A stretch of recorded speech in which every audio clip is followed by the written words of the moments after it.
Alright guys, so um sorry about the sort of random stream. I'm gonna have to do some dishes, so hopefully some people will come in by the time I finish that up. Hopefully you have a nice little fun chat in the group Discord. Oh, it's not Discord, sorry, it's the group chat below.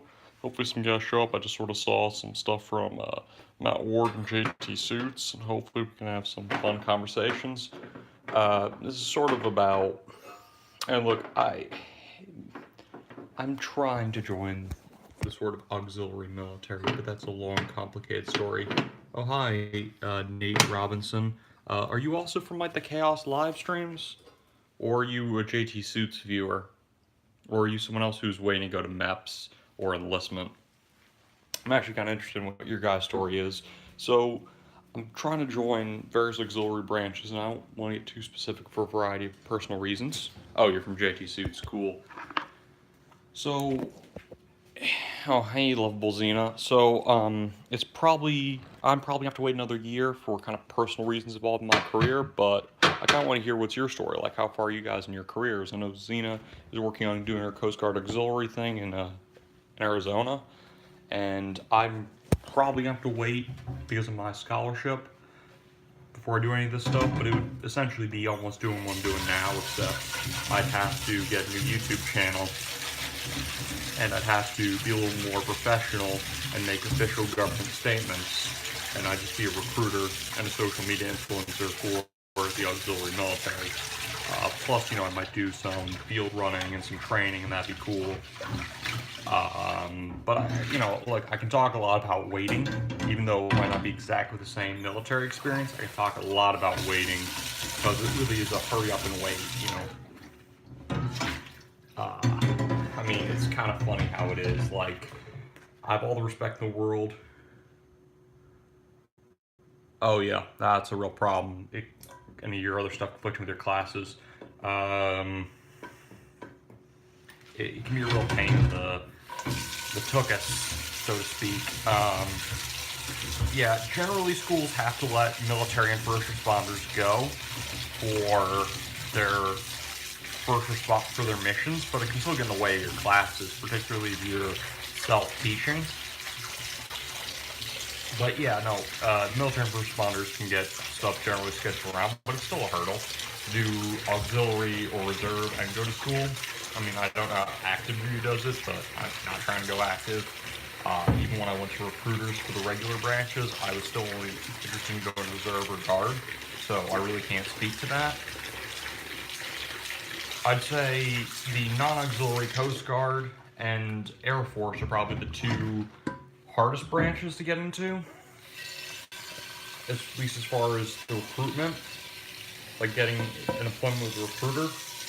Then it's Army is the easiest to get a recruiter to see you and to get the ball rolling. Um, Navy is sort of, I'd say, relatively easy, but the two kind of easiest I'd say would be Army and Navy. Marines is a little harder, but they'll still see you if you're a qualified adult. There's some technicalities about them not being able to speak to children in an official capacity as a recruiter, but they can speak to children in a social capacity about the military. So that's pretty interesting. I remember I met a few recruiters when I was a young scamp. It was like 8 to 12, and I told them I want to be, in the infantry, or I wanted to be a military police, or I want to be an admiral, or whatever. It's been a while since I was a sub 12-year-old scamp. So they chat with me about it, but also talk to like police recruiters and police officers when I was little about the intricacies of enlisting or enrolling in the police force. And I asked them about the badge iconography, like what their badge numbers were, what rank they had, how I could rank up quicker in the police force. And when I was a little kid, unlike today, almost every adult wouldn't mind talking to me if they weren't busy describing their uniform or their rank. Almost everyone when I was little, when I was talking to like casually like to recruiters like on Fleet Week would be proud to speak to me when I was like 18 or 21. Um, and they would see me as a recruiter when I was 18 or 21, and yeah, that was kind of a funny story, but it's not really much going on. But are you still planning up or? Yep. Okay. That's cool. Yeah. Are you FaceTiming with somebody? Yes. Who? Some people from school. Huh? Some people from school that are like very general acquaintances. Okay. All right, so I don't think there's enough for the washing machine to be filled with a pallet, but clean. I'm gonna get the ridges. So okay, guys, that was my mom coming in, who's doing I don't know, she's doing her own thing. I just have to make sure the dishes are clean. So yeah, no, that's pretty cool.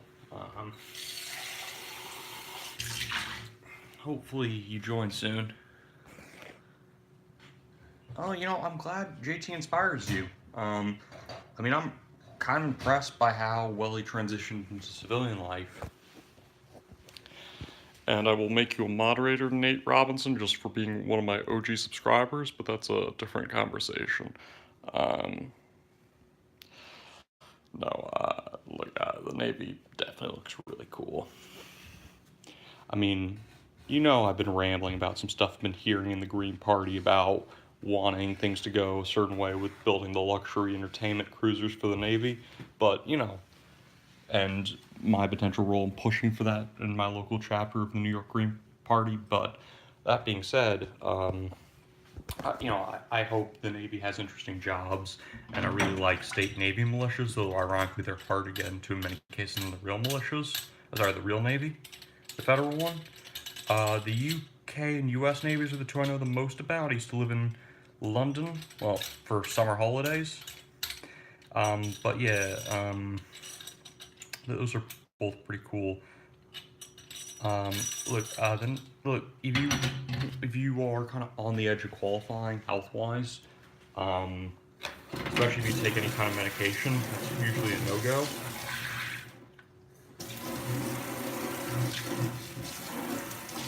Then the National Guard, not the regular Army, will work with you. They put you in the recruit sustainment program for 6 months, and the Marines will do pulley with you for 6 months.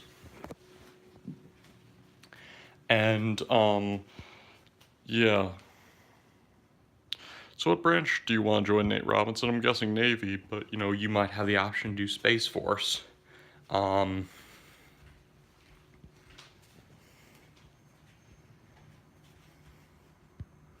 I don't know if that would appeal if it comes out by the time you're 18. You might want to do Space Force. Um, so that's kind of cool. I don't know much about Navy lifestyle. I know a little bit about Coast Guard because that's the branch I'm the most interested in, but whatever. Well, look, it's your choice, man. Navy might be the coolest. I'd say try reserves first, and just unless I'd say do reserves first. Then, if you're in the reserves for at least 2 years, and if you really want to go active, you can go active. Then you can almost always add more to your contract, or expand. Go from reserve to active, but you almost certainly can't go the other way. You can't take years off your contract, or you go from active to reserve in most cases. There's some exemptions, especially like the Air Force and the Coast Guard, that kind of let you do that if you're halfway through your contract. They make you jump through hoops, and you usually have to sacrifice pay or bonuses. And I'm 21. Sorry, before I went to a ramble. Level Z, I'm 21. I got into it like when I was like just about to turn 21. Ironically, it made sense in my life. I took a couple classes in veterans, and I learned kind of how normal veterans are. Um, Along with seeing things like Vet TV were really influential. Okay, I don't know how to prove I'm 21, but I am 21.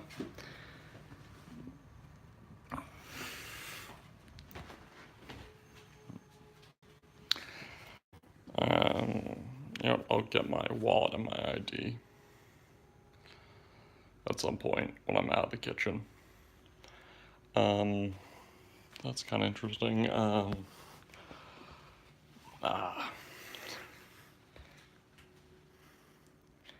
That I don't have.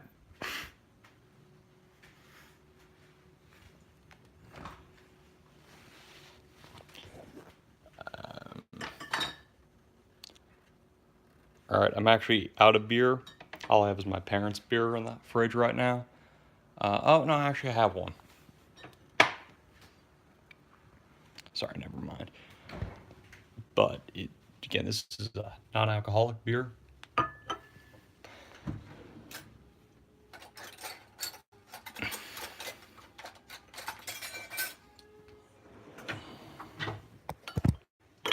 Germany.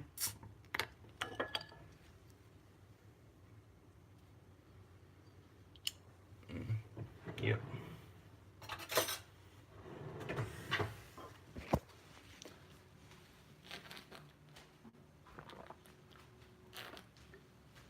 Sorry, these are just the ones for athletes. Like, I used to be really into sports, and my dad's still into sports. So that's mostly what we drink in my house.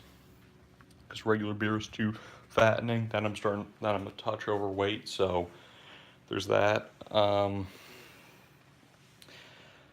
No, like, when I was really little, I wanted to be special force. I wanted to be like a SEAL or like a SWAT team leader or, like all that sort of super fast stuff. But ironically, part of what got me in the military, interested in the military, I should say, was after seeing somehow, it was Vet TV. It was kind of having a lot of veterans in my painting class, and it was, I'd say it was also like having to research what was the easiest way to do something that resembled military service.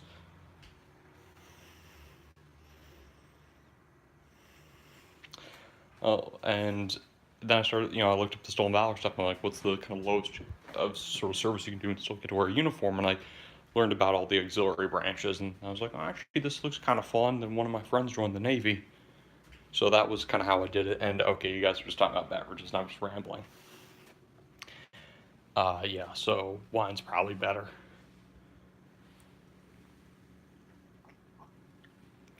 Are you in America, Nate, or are you in the UK? Sorry, I'm guessing you're in the US, but you could be in Canada or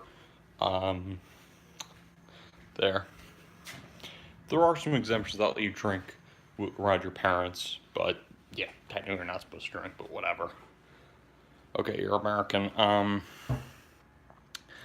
I mean, once you're in the military, or even reserves, you can actually transfer to almost any other NATO nation military with relative ease, because then you become a special visa applicant holder, but that's a conversation to have once you've already done your American military service. And yeah, anyway, I highly recommend, Nate, you go reserves, and you can then volunteer for active duty assignments. You lose a little bit of money, you don't get quite as big a bonus, but on the long term, you're a lot happier because you're more like a civilian contractor. You're in the military, you're under UCMJ, except National Guard, you're only under UCMJ when you're on orders. But,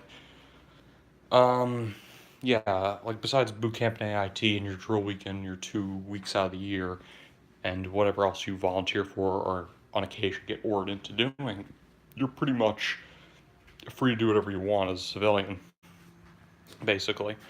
And it's pretty cool.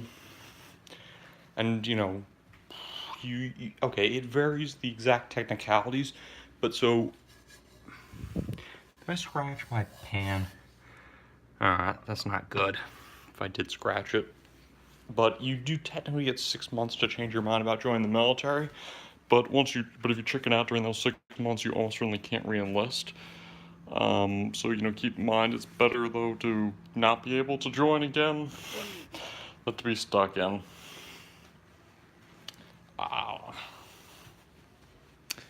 Yeah, so yeah, that's kind of interesting.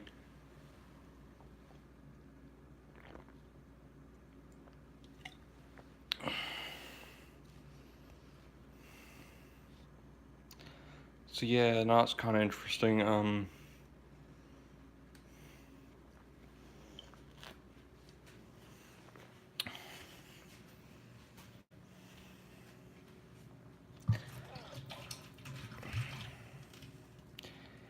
Yeah. Beck's non-alcoholic, 69 calories. Or just call it 70 calories, because who knows the exact details.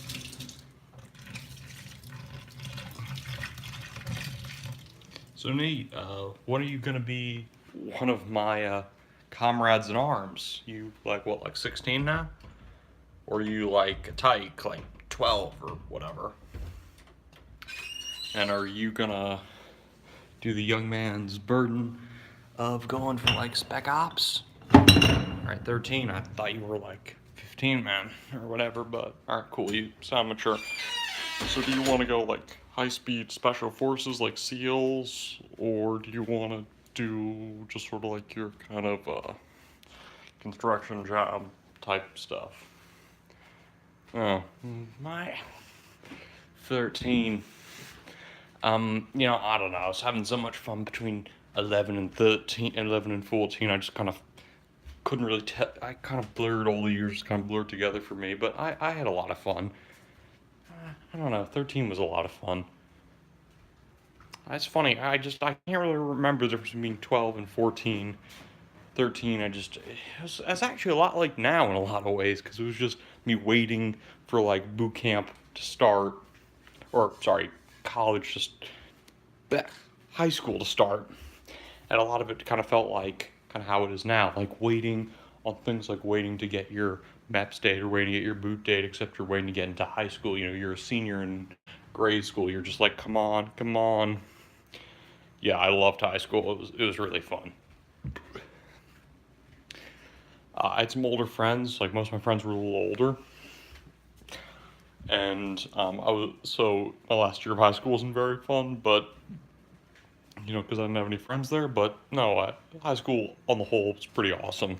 I really liked it. I miss it I miss it somewhat, but it's cool. God, college feels a lot more like high school in a lot of ways, except the social life is kind of more up to you.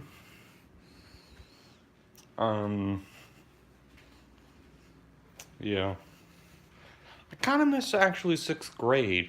Like, comparatively, it wasn't that great a time, but it had a lot of really high moments, even though I had to do a lot of nonsense being treated like a dumb kid and being kind of a dumb kid. At the same time, I was a dumb kid, so I had fun. Well, I was kind of smart for being a kid, but, whatever. Yeah, I remember I wanted to be a SEAL so much, like...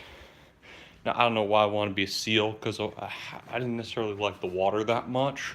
Like, don't get me wrong, I love being on boats, I love swimming, being actually in the water long term is a terrible thing for me to do.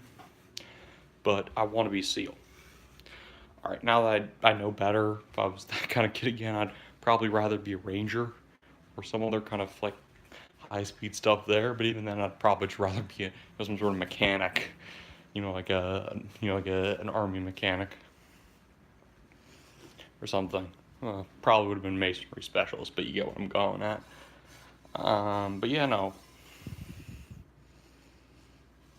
Look, and the infantry would be great if you didn't have to do all the kind of annoying malarkey of infantry. So Nate, what MOS do you think you're gonna go in as? Assuming you pick Navy. Oh, I totally understand. Lovable Xena. Oh, so Nate, I'm actually kind of curious. What MOS do you think you're gonna pick when you're 18?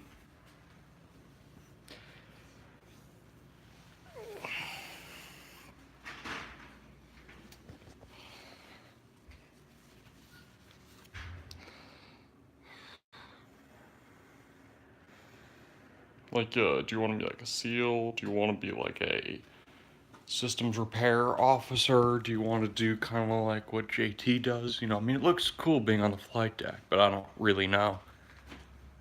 I don't know. What are you guys kind of interested in doing? Like, what MOS would you choose if you could have any MOS?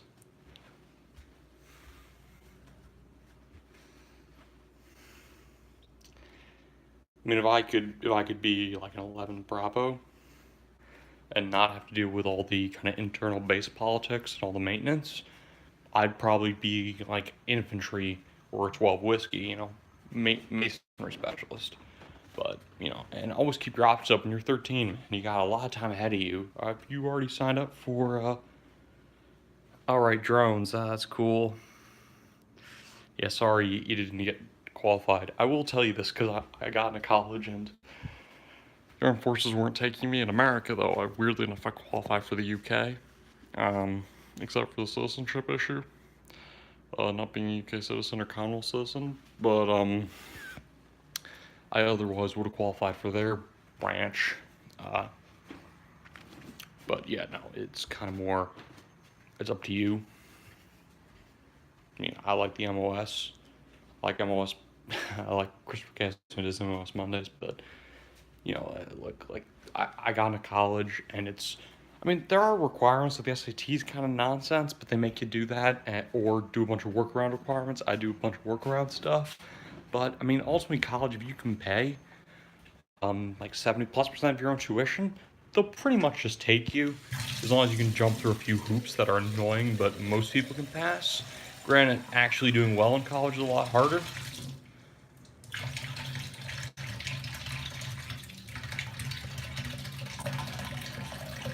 Sorry, is an AM, is that flight deck, or is that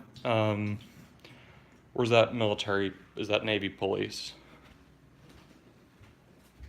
But so, yeah, don't get discouraged. It's a lot easier to get into college than it is to get into the armed forces, at least in America. Only about a quarter of Americans qualify, about 5% try out, and about 1% actually get in and serve. Alright, flight deck. Flight deck looks really cool, man. I hope you do well, and just look. I don't know if you've spoken to a recruiter yet, but go in for go go in for reserves first. And have you spoken to a recruiter yet? Have either of you spoken to a recruiter? I kind of want to hear your recruiter stories.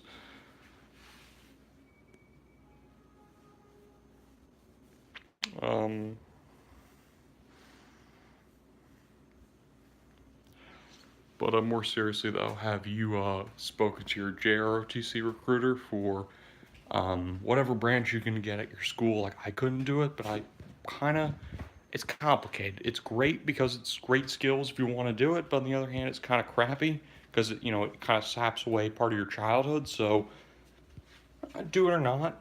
It's kind of your call, man. No, I want to keep the stream going. But so yeah, see if you can do JROTC. But like if you, by the time you're in high school, you're sure you want to do it, or if your middle school offers it.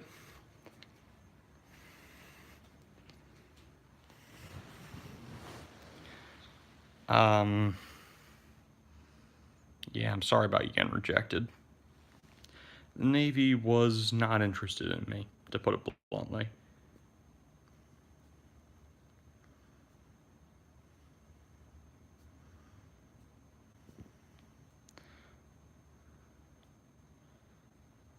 Okay, sorry. So I'm in middle school, and my guarantee she's in high school, but Air Force Charities. But is Air Force Charities? It is so. I'm still thinking about doing it. Yeah, I don't know about Air Force Charities. If you want to help out veterans, I mean, I'll give you two answers.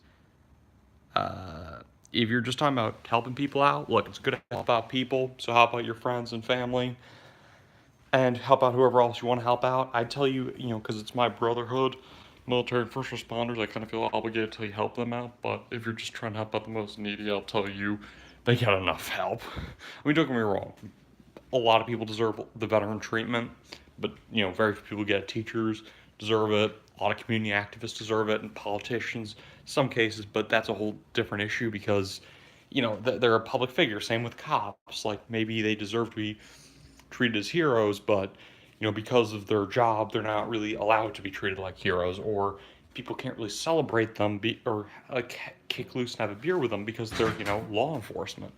And it's not fair, but it's the way of the world. So I tell you that there are a lot of people, from refugees, regular immigrants, to just marginalized people who need help more. But help whoever you want to help. And just being a good friend and helping out with charities always helps you in the long run. But if we're talking about JROTCs and you have the Air Force JROTC, if you have all branches available to you conveniently to your school, where you don't have to schlep much, choose Navy or Army, because you're only doing some train classes.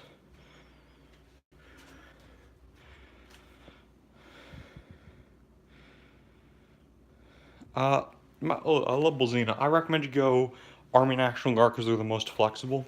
Kind of reserve and active duty are similar requirements, but they might work a little harder to get you on active duty, but don't sign up for something you really don't want to do. Because you're stuck active duty, you're stuck 365 days a year, especially with National Guard, unlike reserves. It's essentially like it's like a very distant voluntary draft on top of a state mission. And, unlike people like when Lindsey Graham held office, I know you guys aren't very political, or at least Xena isn't, like when Lindsey Graham held office, a key occasion I deal with UCMJ, but National Guard, unless they're in uniform and unfederalized, they're not part of the UCMJ. Law doesn't really apply to them. Anyway, yeah, I'd say you should really try to be a reservist or weekend warrior. I don't mean that in a disparaging way, just because if you really don't like your MOS or you don't like the armed forces, you're not stuck in, and even though you lose some money, I still say you're better off, even if you want to go full time, just trying to get volunteer to deploy instead of actually switching to active duty. Maybe you switch to active duty if you like it, but it's sort of like if you've been to sleepaway camp or boarding school, or even sometimes college, but more like boarding school or sleepaway camp. You give up a lot of your freedom versus you might love doing it in a limited capacity, but when you lose a lot of your freedom, you're like, this kind of sucks. It's a lot more like boarding school than like what it would be like as an adult. I've done boarding school and I love the daytime campus there, but being there at night would just ruined it for me. Being there such an excessive period of time. It's like how company and fish stink if you spend too much time there. So I really recommend you do it for only like redo the deployments, whether it's training or active or just assisting with the fleet or doing you know administrative support. And yeah, of course you could be called up into active duty. It's even less likely than that guard, but it could happen. The reserves are still somewhat likely to get called up, but the National Guard is 2 layers below. Like they really almost never want to call you guys up. It's essentially just being a draftee voluntarily.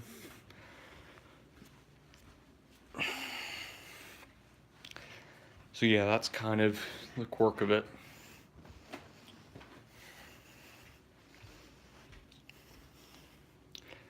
I don't know. I mean, Xena, I almost recommend you just do Coast Guard Auxiliary because, you know, um, you can have most of the perks of the military, and you get nearly the same pay as reservists, and you get no pay, but reservists only usually make about 150 to 200 bucks a weekend, and it's usually more like 125. And sometimes you have to pay your own expenses. It kind of depends on the unit and the leadership. But you're able to write them off as tax expenses. But it's the same with auxiliary. You can write off as tax expenses. You just don't get reimbursed directly. Um, you pay some administrative fees, and you also have to pay for your uniform, so you lose a little bit of money. But on the other hand, you do get space A. You do get the federal credit unions. You don't get full benefits for the reserves for 6 years, unless you do 6 years or more. Versus these guys just give you the same benefits you'd get if you're a 3-year reservist minus the pay and some of the healthcare benefits. You would otherwise have the same experience. It's identical benefits packages, not quite as good, but you're not as hemmed in. So I mean, what else do you have there? Like what kind of JROTC do you have available, Nate?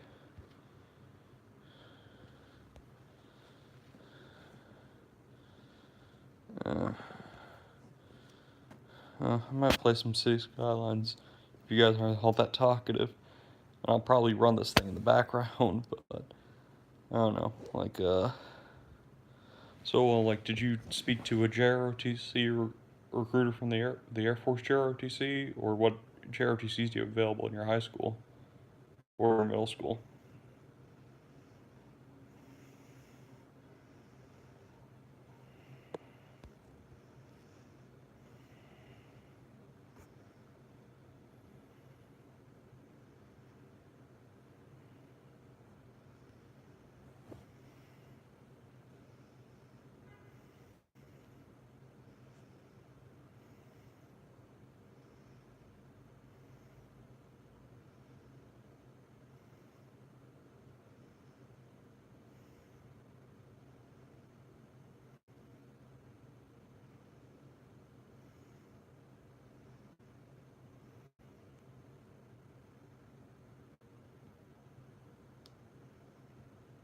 Oh, so do you know what? Oh, so you don't know until you're in high school?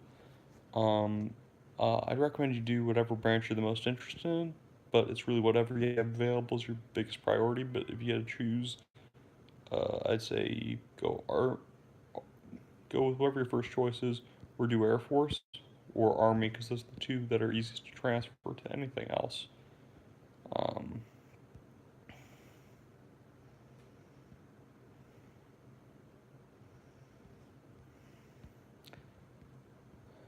I hope someone else joins.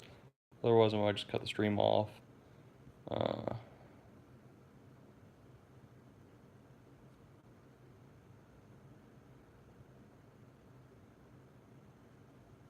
uh,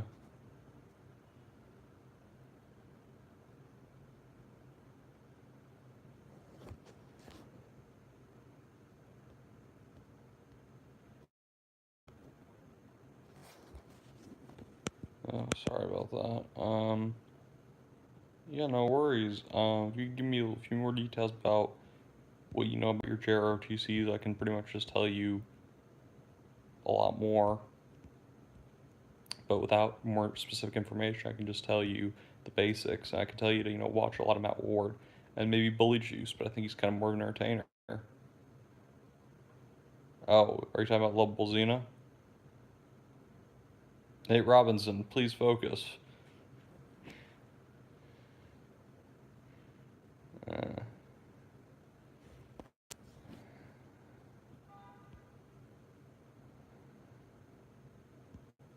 Uh, I gotta lay out my clothes for the morning. Uh, so I still go to school, even though I'm ostensibly an adult, but whatever. Gotta lay out my clothes, and that's kind of a bit of a complicated issue. Not really. I mean, the adult thing is kind of complicated. And I'm probably going to start making these things more PG 13. Especially because at some point, I'm not doing anything profane or crazy on these things. But, oh, sorry, the light texture. Because, at some point I'm probably going to show these as evidence of why I can do this kind of thing on a probably a fresh start YouTube channel, just for kind of some legalese, just because to make sure there's no commingling, because I have like a $10 ad.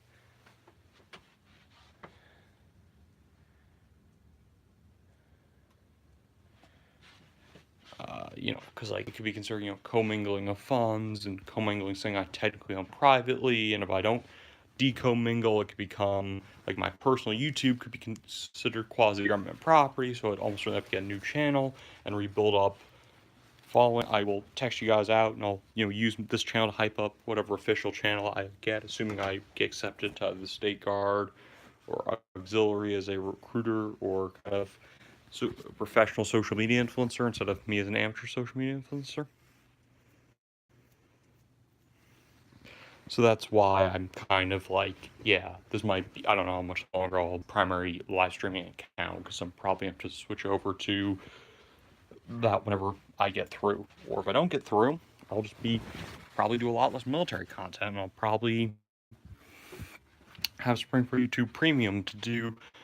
I don't think I'm going to really go for a vlogging channel. I just think there are too many of them. I don't think I'm interesting enough to really have my own vlog, but I'd probably do a politics channel, and I think I could do some content that might be interesting on that subject, but that's very different from this kind of channel, and I don't like to commingle my channels. So yeah, that's kind of like just my rambling 2 cents on it. And look, you can love or hate the politics of and the legalese of why we have to be so careful. Like, because again, I've run for office at the municipal level, and I've looked into government internships, and a lot of my friends are kind of either military or other government employees. So you can love or hate all the legalese you have to do to separate your professional, your professional non-governmental, and your kind of somewhat more official capacity. And so commingling can create legal problems. Like in a private sector business, it's much less of an issue. Like if I was trying to sell supplements, well, that gets into health hazards. But if I was trying to sell, like Like, if I had my own headphone case, like, ignore this, this is sold by Bose, right? But let's say I was trying to sell my own headphone case or my own wallet brand, and I was just had my own, and I was using this live stream channel to do it, that would be totally cool, legally speaking, but, because it's a private company. But if it's a, even some private, big sector private employers, like IBM, it could be an issue, but it'd be much less an issue than if I'm speaking as a government volunteer or contractor. Because then it gets into, well, is this public property now? Do I get any artistic control over it? And I can still make editorial opinions on the YouTube channel, but I kind of want to say, look, this is editorial from someone who happens to work in government as an influencer, but is not official government commentary.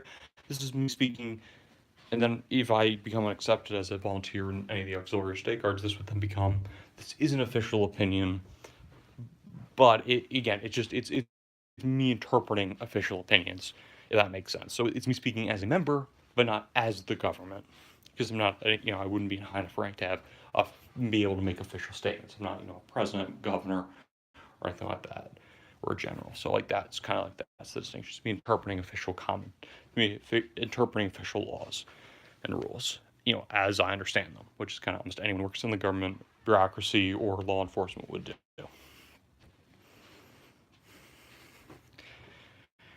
I remember JT with like 50 to 100K subscribers. I guess we're kind of into the more social part, and that's kind of where I'm not sure what I'm going to do. Also, I don't know how you guys feel. Do you guys want me to let the stream run past when I'm going to actually be able to live stream with you, or do you just want it to end when I'm unable to? Because part of me is like, ooh, I kind of want you guys to have fun, but I kind of want to have a good sample to show my the recruiting people I want to talk to about what I want to do in my life. Yeah.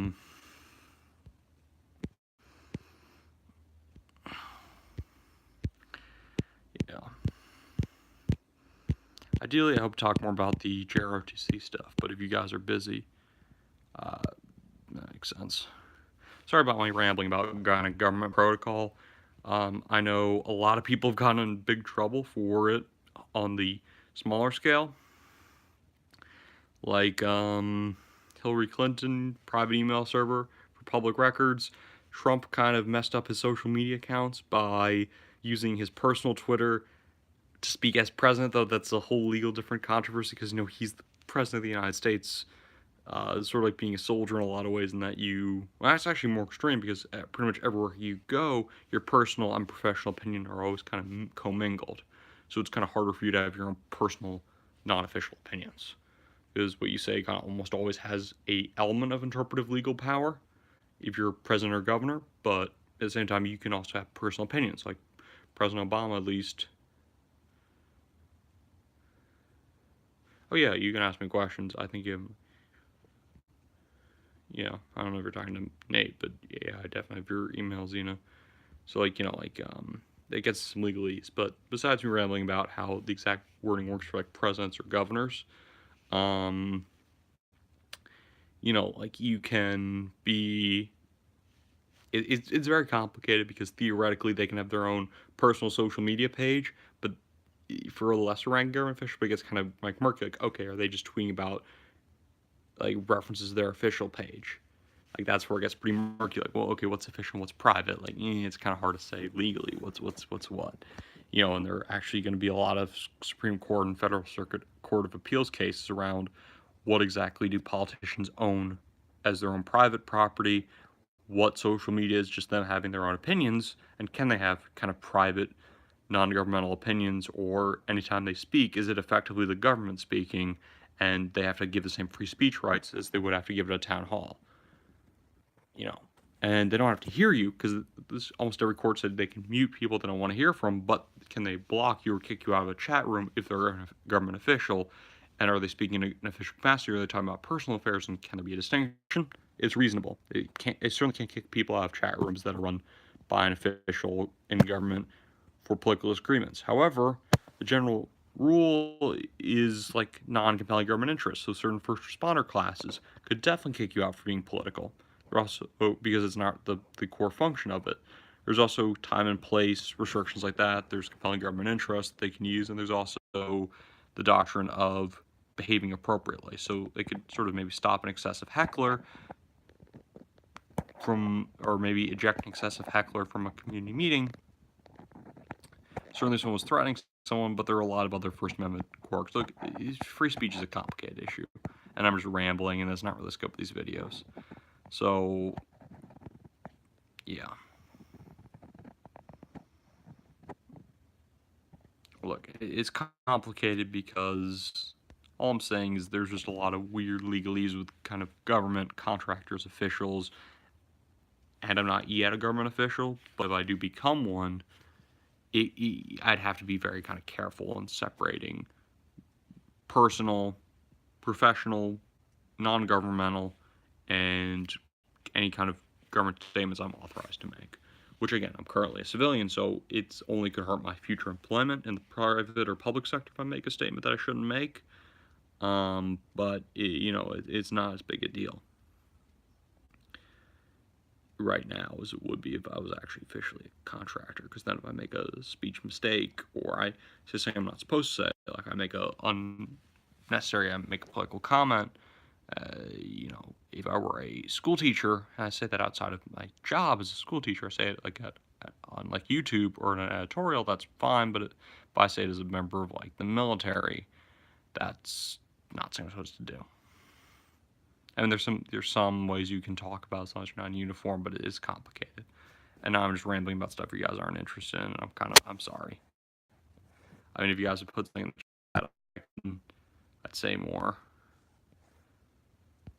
You guys are just kind of shy, and I just kind of feel awkward. Like I'm just gonna start rambling unless you guys tell me about like the JROTC stuff. I mean, I'm really kind of more curious about what you guys want to talk about, and I just kind of ramble if you guys don't give me anything to fill.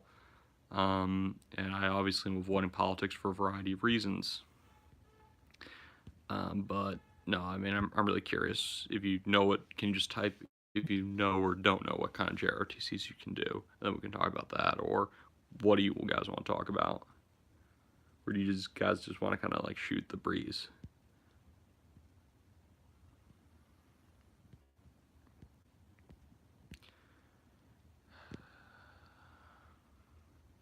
At some point, I'm probably gonna do some video series on, and I'm gonna have to do a lot more research, and I don't really feel like I can do this right now with school, but like what are the different restrictions on like running for municipal office. And it's a lot easier to talk about municipal because look, I know Pete Buttigieg, who I really respect. Okay, I'm being told by my housemates to go to sleep, so I'm gonna go sleep soon. Like, I really respect Pete Buttigieg.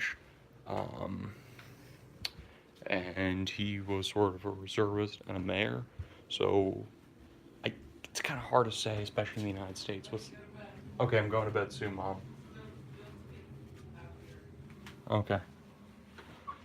It's kind of what's the difference between like a gated community, a club, like a golf club, management, a company, and a town can get kind of fuzzy. So, I don't know if you want to manage a club, a private community, or a co-op building like in New York or Seattle or Portland or wherever, or you want to do outright stuff like city government or municipal service work. I think it depends if you're a partisan or non-partisan employee. Like if you're a librarian, yeah, it's totally fine. But if you want to run for city council, it's complicated, to say the least. The Navy seems to be the least into it, yet Pete Buttigieg, who's the South Bend mayor from Indiana, the mayor from South Bend, Indiana, who helped bring new industry to his town, is now talking about doing a 2020 presidential reservist in the Navy. So maybe because of how much of a political star he's become, they're saying like, yeah, we don't want this to happen again because it created some weird quirks. And also there are a lot of members of Congress who are reservists or National Guard, so it can create real problems then because they're effectively undeployable.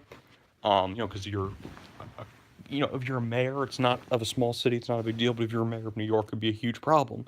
And it's kind of tough because, you don't really know if you get the job when you're a candidate, but once you become an elected official, it's kind of unclear if they let you go or not. And do you want to leave? Should you be pushed out? That's a whole different conversation. But I'm going to do a series kind of like the various branches. Like the Coast Guard Auxiliary, you have to get a special waiver to run for any office. And I'm assuming they wouldn't want you to hold federal office because that would kind of basically conflict because you couldn't really be. Oh, I'm still going to school, so like you can't really hold federal or maybe even like state office, or I like to call it providential because that's kind of more the generic international term office, because that would kind of conflict with your ability to do your job, because then you'd effectively be overseeing your job that you have overall in school. So like that's kind of why that would be tough on the local level. You wouldn't need permission to do like a community association or a county stuff.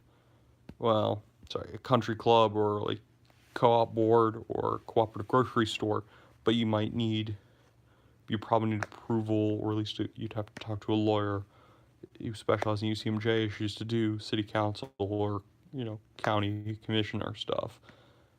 Unless of course you just want to work as a librarian or a fireman, that's probably okay, because that can create some weird legal problems. So yeah, I'm gonna do a series on like what the legal complexities of kind of trying to be a reservist or a guardsman or even an auxiliarist and seek local office. Yeah, like, oh yeah, no, don't feel bad. JT's a better streamer than I am. But yeah, I'm gonna do a series on.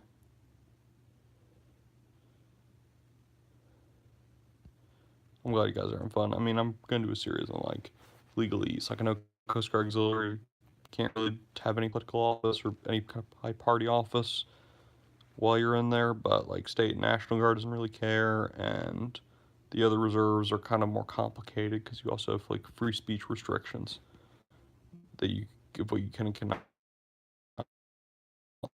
legally say. And I'm probably just gonna wrap up the stream here. I'm gonna make you a moderator, Nate, and I'm just gonna kind of wrap it up in like 5 minutes or so because I like have to brush my teeth and go to bed. Are you talking about my stream, or are you talking about? Oh, you're talking about middle school.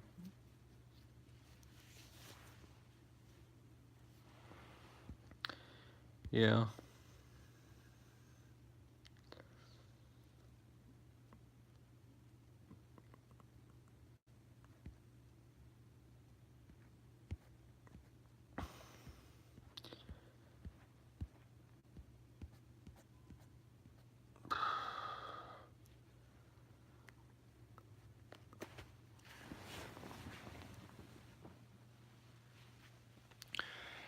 Alright, so it's getting really late here. I'm gonna hopefully you guys have some fun with the chat. I'll probably have to close the stream down soon in a bit.